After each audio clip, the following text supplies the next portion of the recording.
Halo teman-teman belajar kepribadian, kali ini saya ada tamu yang sangat istimewa, yaitu ada Mas Erwin Mulyadi nih. Halo, Mas Erwin ini kita sudah bekerja sama selama bertahun-tahun ya, tapi di channel satunya lagi tentang fotografi, info fotografi. Kali ini saya culik untuk di channel belajar kepribadian juga, karena kita sering ngobrolin tentang MBTI, dan sebagai informasi, Mas Erwin ini sudah tes juga, dan yang paling cocok adalah ISFJ. makanya sesuai dengan topik kali ini. Jadi Ya. kita pengen tahu lah dari seorang ISFJ ini itu seperti apa, dan Oke. juga banyak tips-tips yang kita akan bagikan ya, tentunya Mas Erwin akan bagikan sendiri. Nah, kita mulai aja. Nah, pertama adalah kapan nih Mas Erwin ini pertama kali mengenal tentang MBTI dan juga mengetahui bahwa Mas Erwin ini ternyata cocoknya ISFJ ini. Ya kalau ditanya dari kapan sih nggak terlalu inget ya, karena udah lama juga sih. Tapi yang pasti taunya dari Ence lah ya. Karena kita kan suka diskusi Iya. dari dulu. Waktu itu yang saya ingat tuh pernah bilang kayak gini ke saya. Saya pikir Mas Erwin itu T, ternyata F ya gitu. Memang belum paham sih maksudnya apa sih T, apa F. Terus kita diskusikan. Oh rupanya ya F itu memang lebih mengedepankan perasaannya dalam membuat keputusan misalnya. Iya. Nah, kenapa saya sempat disangka T? Karena memang saya itu banyak bicara misalnya tentang logika, rasional ya, karena background saya kan ya kuliahnya juga di science, bekerja di bidang teknik. Tapi bukan artinya yang suka teknik, suka hal-hal yang sifatnya angka-angka itu Iya. otomatis menjadi T gitu. Bisa Iya, juga iya. dia tetap di F gitu ya.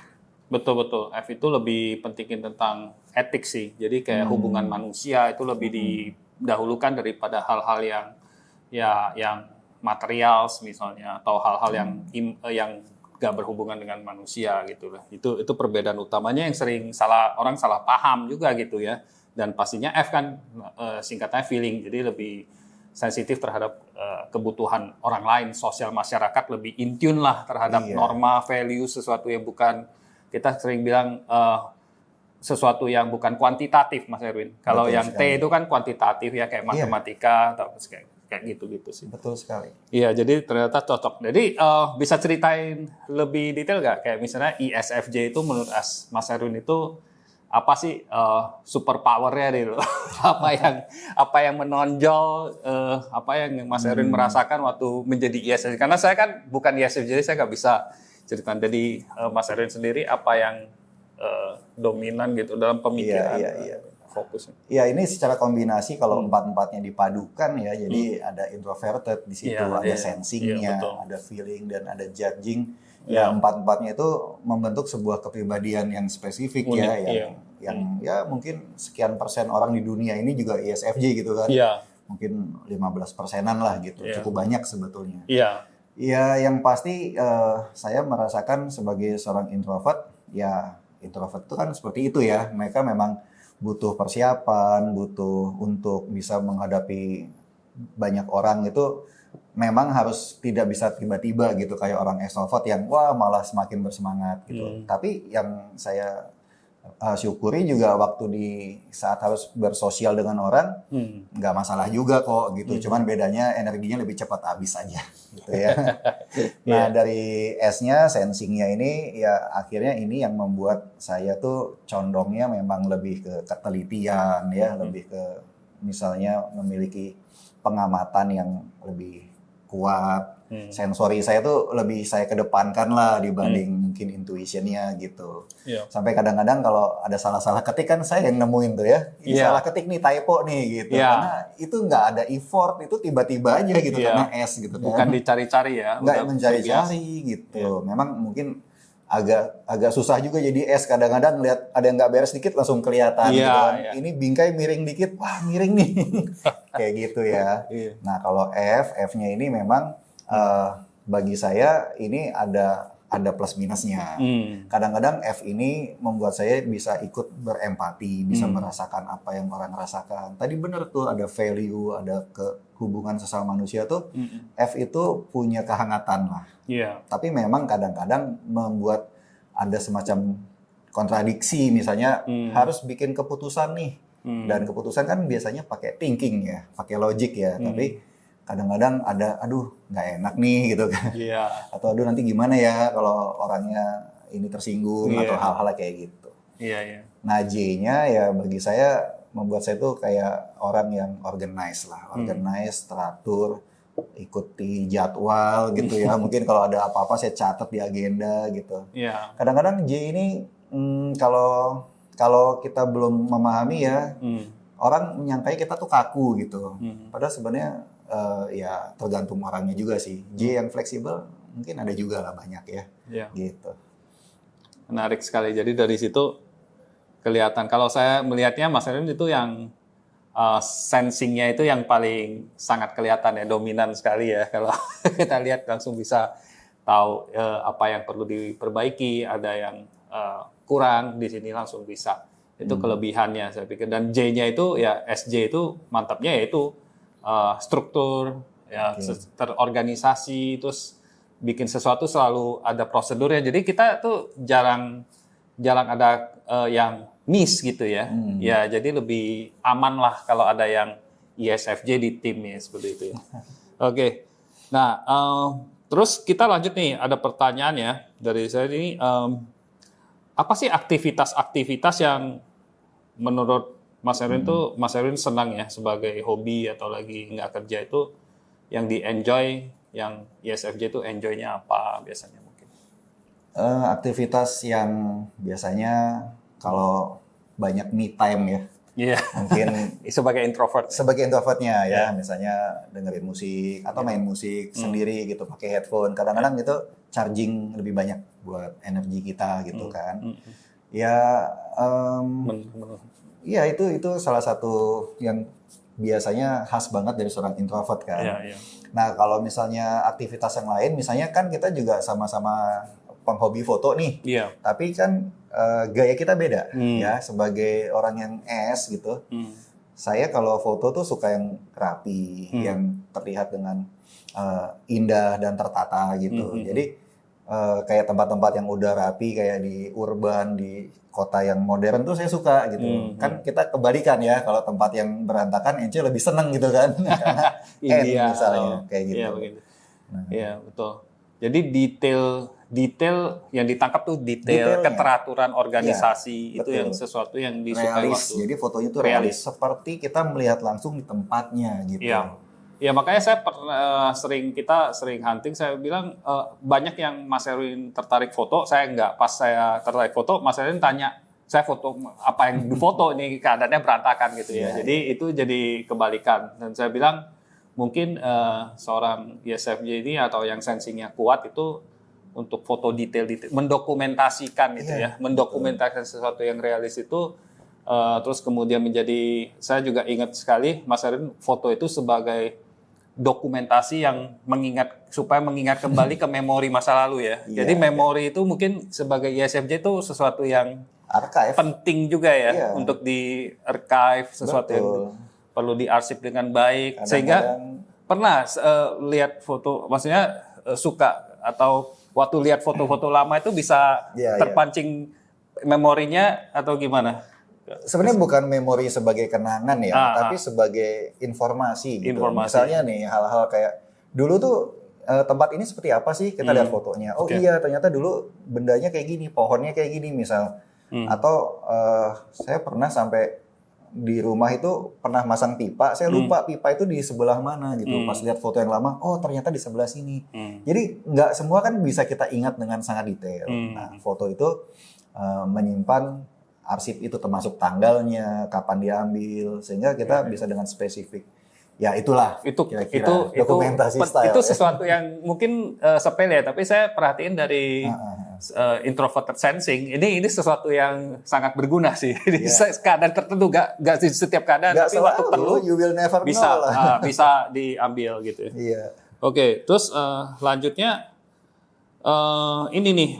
Tantangan ya di dunia kerja. Nah, ini kan di usaha untuk ISFJ. Mungkin karena ini kan teman-teman juga mungkin yang nonton ini banyak yang lebih muda daripada yang di fotografi ya. Dan juga gendernya itu cukup berimbang. Jadi hampir 50-50 di Mas Erwin. Beda sama di info fotografi. Jadi mungkin lagi mau kuliah atau sedang kuliah, atau sekolah cari ini mau masuk ke dunia ini. Jadi biasanya tantangannya seorang ISFJ itu apa nih? Ya ini buat yang lagi nonton dan kebetulan sama ya, ini apa namanya Kalau MBTI-nya mirip-mirip, dengan iya. saya ya ISFJ, mungkin bisa sependapat juga dengan tantangan yang saya rasakan nih ya. Pertama memang sebagai introvertnya dulu, saya memang harus prepare sih. Jadi kalau impromptu gitu tiba-tiba ayo naik ke panggung kasih sambutan, waduh mati deh gitu kan, mau ngomong apa gitu. Nah, tapi memang sering mengalami sih lama-lama terbiasa. Tapi awal-awal itu stres sekali, nggak nyiapin apa-apa, tiba-tiba disuruh ngasih sambutan misalnya atau ngasih materi gitu. Iya. Nah, itu tantangannya. Padahal hal-hal kayak itu kan kadang-kadang terjadi. Iya. Nah, kedua dalam hal N yang saya nggak miliki. Oh, Ya, N ya. Kan S Kuat berarti di kan N-nya kan kurang Iya, ya. ISFJ itu sangat kuat di introverted sensing. Jadi extrovert intuition yang extrovert itu yang Nah, itu maksudnya ya gini sih kan kan manusia juga katanya ada otak kiri ada otak kanan ya. Jadi otak kiri saya tuh lebih dominan lah, Iya. kayak logic, ya reasoning, numerik gitu ya. Tapi ya dalam S ini juga mirip-mirip. Ada kalanya misalnya butuh creation ya atau melakukan sebuah terobosan, membuat sesuatu yang belum ada sebelumnya. Iya. Memang terasa kesulitannya ya. Maksudnya sebagai orang yang S saya tuh lebih terbiasa amati, tiru, modifikasi. Misal gitu kan. Lihat dulu, oh ini gini.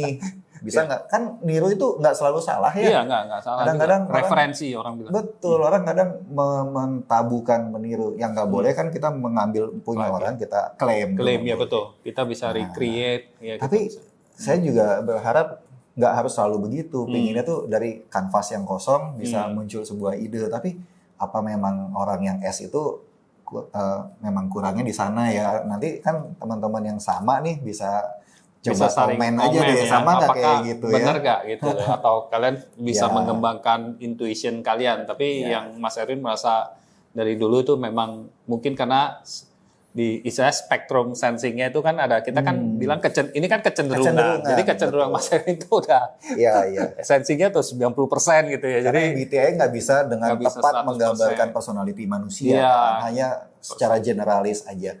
Nah, tapi kombinasi S saya dan J saya itu memang Kuat ya ya, akhirnya di dunia kerja atau yang iya. mungkin mau masuk ke dunia kerja nih akan lebih cocok untuk sesuatu pekerjaan yang sifatnya memiliki keteraturan, Betul. memiliki rutinitas, ya sesuatu yang ya memang 9 to 5, Senin sampai Jumat, ada aturan jelas, memiliki prosedur jelas. jadwal dan atau mempertahankan keteraturan itu, misalnya memanage jadwal, meeting dan sebagainya.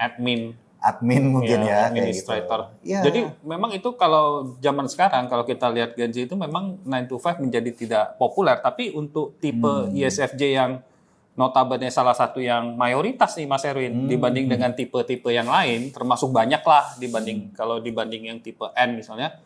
Itu sebenarnya kita didesain untuk itu, tapi makanya popularitas itu yang sekarang tren yang Gen Z sekarang udah nggak mau itu juga. Mungkin kalian kalau kepribadian ini justru kalian lebih enjoy, jadi jangan terjebak dulu, Bukan ya kan? Gen Z Terjebak selalu dulu. begitu bukan ya? Bukan, ya mungkin ya karena hype-nya begitu. Tapi kalau kalian adalah ISFJ, yang SJ lah, jadi justru kalian akan sangat enjoy dengan keteraturan. Dan karena ISFJ nggak terlalu suka dengan unpredictability, jadi dia lebih suka sesuatu yang predictability dan kehidupannya lebih nggak stres ya daripada harus, kecuali kalian N ya, mungkin bisa lebih suka hal-hal yang possibility daripada predictability gitu. Jadi mantap juga. Jadi tiba-tiba ini N nih. Jadi itulah. Tiba-tiba keluar tiba-tiba tidak muncul. terencana. Ya. Oke, menarik sekali ya. Kita udah discuss cukup banyak tentang karakter seorang ISFJ. Nah sekarang Mas Erwin sendiri setelah mempelajari sedikit banyak lah tentang MBTI dari ngobrol-ngobrol kita dan dari mengenal diri sendiri. Nah ada nggak manfaat-manfaatnya di mana Mas Erwin bisa berinteraksi atau mengenal orang lain dari keluarga lebih baik lagi, kayak gitu nggak? Soalnya kebiasaan saya waktu saya tahu MBTI, saya langsung orang-orang terdekat saya suruh tes nih, kamu apa, jadi supaya kita bisa tahu masing-masing tuh sukanya apa, keunggulannya apa, yang dia nggak suka apa, gitu, kayak gitu. Iya, Kalau Mas Erwin sendiri, bagaimana pengalamannya? Ya, yang pasti ini tuh sesuatu yang penting buat orang tuh semua tahu ya. Makanya nggak cuma Ence, saya juga kalau punya orang yang saya kenal dengan baik, saya akan kenalkan juga MBTI ini gitu. Minimal Mantap. Anda perlu tahu personality diri sendiri gitu ya. Nah, buat saya tahu ini, saya juga tanpa harus banyak effort gitu, bisa membaca sedikit-sedikit. Ini kan mulai kayak kemampuan di luar ini ya. Orang bisa baca personality gitu, jangan-jangan dia punya ilmu apa. Padahal nggak sulit kalau kita terbiasa. Akhirnya saya mulai mencoba menebak. Belum tentu benar sih, tapi dengan pengalaman hampir-hampir mendekati lah. Ini kayaknya orangnya introvert, ini kayaknya tipenya misalnya J atau teratur. P. Dia kelihatannya T atau F gitu. Yang agak susah mungkin N atau ini ya. Itu agak susah karena kita harus tahu dia tuh sebenarnya kognitifnya bagaimana kan. Nah, cuman yang kadang-kadang saya masih suka sungkan ya. Sungkan tuh artinya belum tentu bisa dengan mudah itu kalau untuk memberitahu ke orang itu. Misalnya ada orang yang saya tahu dia P gitu. Kadang-kadang saya antara perlu nggak ya ngasih tahu ke dia kalau dia P atau enggak gitu kan. Karena belum tentu orang itu mungkin nyaman apa enggak sih dikasih fakta bahwa dia P gitu. Jadi kadang-kadang gimana ya, saya ngerasa takutnya dia malah jadi nggak suka gitu kan. Makanya saya cuma kasih tahu aja bahwa kalau kamu mau kenal diri sendiri ya baca-bacalah MBTI, 16 personality dan sebagainya. Gitu. Tapi kalau buat keluarga saya harus tahu bagaimana istri, bagaimana anak sehingga bisa tahu apa sih kelebihan kekurangan mereka. Dan mengarahkan cocoknya kemana. Buat yang masih mencari pasangan, nah ini harus tahu juga ya pasangannya ini ada kesamaan nggak. Soalnya saya juga ngeliat kalau kita sama banget, juga agak susah ada yang menambal kekurangan kita gitu ya. Tapi kalau beda banget gimana ya, malah nggak ada kesamaan sama sekali. Mungkin saling melengkapi aja. Komplemen ya, mungkin kita S, dianya N atau gimana lah gitu ya. Ya supaya kalau ada problem di keluarga kan bisa ada dua, nggak mentok gitu. Jadi ada satu dengan cara ini, kurang berhasil pakai cara itu. Kalau itu nggak berhasil kan ada cara melihat sudut pandang yang berbeda dan mengatasi dengan cara berbeda. Sama anak kan biasanya ya kalau bisa dikembangkan dan sebagai orang tua jadi kita nggak kalau dia berbeda kita nggak gampang menjudge atau menghukum atau kan kadang-kadang harus sama dengan orang tuanya kan belum tentu seperti itu. Kita jadi lebih bisa mengerti. Oh orang itu begitu ya sudah kita nggak usah expect dia harus seperti yang kita mau. Gitu. Karena ternyata dia personalitinya kayak gini. Justru menerima bahwa setiap orang itu ya memang beda-beda. Bayangin ada 16 tipe sifat yang oleh Myers-Briggs ini bisa di mapping gitu. Kita jadi ya udahlah memang dia tipenya gini, kita maksimalkan aja kelebihannya sambil kita tambal kekurangannya kan gitu ya. Betul. Dan satu lagi yang tadi Mas Erwin bilang itu tentang P itu ya, maksudnya ya memang 4 huruf itu memang kadang-kadang orang dianggap nggak terstruktur, nggak itu kan bukan sesuatu yang plus di zaman sekarang. Misalnya dianggap gitu. Tapi sebenarnya nggak ada yang, maksudnya nggak ada yang unggul. Nggak maksudnya ekstrovert dan introvert bukan ekstrovert lebih unggul dari introvert. Karena masing-masing punya keunggulan. Jadi seperti J dan P juga sebenarnya juga itu. Tapi mungkin karena sisi F-nya Mas Erwin dan juga pengetahuan orang juga Mas Erwin. Jadi orang stereotip ini meme-meme yang beredar P itu kayaknya parah banget. P itu bahkan sama Isan ini parah gitu ya. Padahal ya enjoy aja karena P itu kan berarti memiliki spontanitas dan fleksibilitas yang lebih tinggi, beradaptasinya lebih gampang. Jadi ada plus minusnya. Dan yang terakhir nih mungkin tips-tips yang Mas Erwin bisa kasih untuk ISFJ itu apa nih, selain ini sebenarnya udah banyak tips yang sebelumnya nih, tapi mungkin ada yang closing statement, Closing statement. tips-tips. Harus banyak ada di lingkungan yang banyak orang ya, melatih social skill juga. Karena zaman sekarang kita sebenarnya nggak bisa hidup sendiri sih. Ya, jadi berada di lingkungan yang rame, walaupun mungkin terasa lebih menghabiskan energi, tapi pasti banyak manfaatnya. Relasi kita, kemudian juga dapat pengalaman baru ya. Kemudian kalau yang N sama S tuh kayaknya agak susah ya. Memang kalau udah S ya S aja, tapi kan setidaknya S juga punya kelebihan yang bisa dipakai banyak orang. Misalnya orang S kalau nyetir kan penumpangnya tenang ya. Ini misalnya ya. Nah, tapi kalau F ya biasanya F itu akan bisa diatasi ya dalam dilema waktu kita mau bikin keputusan itu dengan aturan. Jadi kalau aturannya udah ada, sebenarnya orang F juga nggak ada kesulitan untuk mengikuti. Misalnya Anda F terus jadi pemimpin gitu, mau menegur orang ya kalau pasal-pasalnya ada ya tegur aja, nggak usah merasa aduh kasihan nanti gitu kan. Iya, nggak usah nggak enak. Kayak gitu. Nah sebagai orang yang J ya nanti seiring waktu akan merasakan J itu nggak harus selalu organize. Saya bertahun-tahun sama Ence akhirnya belajar jadi P juga. Gitu. Ternyata jadi P juga enak juga gitu. Karena sesuatu yang teratur dan rutinitas memang harus kita akui kadang ada boringnya kan, ada membosankan juga. Harus diselang-seling lah. Misalnya kita susun rencana hari ini habis A, B, C, terus dibalik. Awalnya saya kan nggak nyaman gitu. Waduh, kenapa diubah? Lama-lama santai aja lah, biasa aja gitu. Supaya tidak terlalu stres sih intinya gitu ya. Gitulah nasihat-nasihat sih ya. Dari seorang ya. Terima kasih Mas Erwin untuk sharing di Belajar Kepribadian juga. Nanti kalau teman-teman ada pertanyaan, ada komentar, mungkin merasa banyak kesamaan ataupun mungkin teman-teman mau nanya sama Mas Erwin tentang tantangan teman-teman, silakan tulis di komentar. Nanti Mas Erwin akan dan saya juga akan baca dan respon tentunya. Terima kasih dan sampai jumpa lagi di video-video berikutnya. Oke? Bye.